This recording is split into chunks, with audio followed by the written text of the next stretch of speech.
விஜய் யாருடன் கூட்டணி சேர்ந்தால் சரியா இருக்கும், திமுக கூட தான் நீங்க சொல்லுவீங்க. அப்படி இல்லை, மக்கள் என்ன சொல்றாங்க, விஜய் யாருடன் கூட்டணி வைக்க வேண்டும் என்ற கேள்விக்கு காங்கிரஸுடன் கூட்டணி அமைக்க வேண்டும், இந்த வாய்ப்பு கொடுத்தது நாம தான், அதையும் சொல்லுவோம். ஸோ அவர்களா பார்த்து தேர்ந்தெடுத்துட்டு கட்சிகளுடைய பேரெல்லாம் போட்டு கொடுக்கல, நாமளே இந்த வாய்ப்பை கொடுக்குறோம். ஸோ காங்கிரஸோட கூட்டணி வைக்கணுமாங்கிற கேள்வி நம்ம கேட்குறோம்.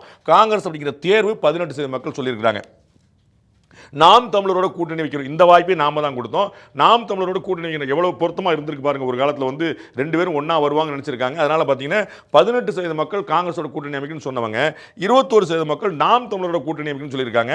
அப்புறம் வேற அதிமுக பாஜக கூட்டணி பார்த்தீங்களா, பாண்டியோட வேலையை ஆரம்பிச்சு அப்படின்னு நினைக்காதீங்க, சத்தியமா சொல்றது அவங்க சொன்னதாங்க.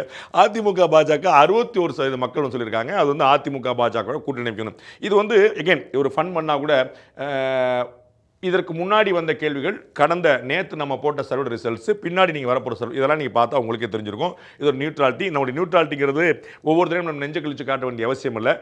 என்ன ரிசல்ட் வந்திருக்குங்கிறது பல சந்தர்ப்பங்களில் 2024 மக்களவைத் தேர்தல் வரைக்கும் நம்ம நிரூபிச்சிருக்கிறோம்.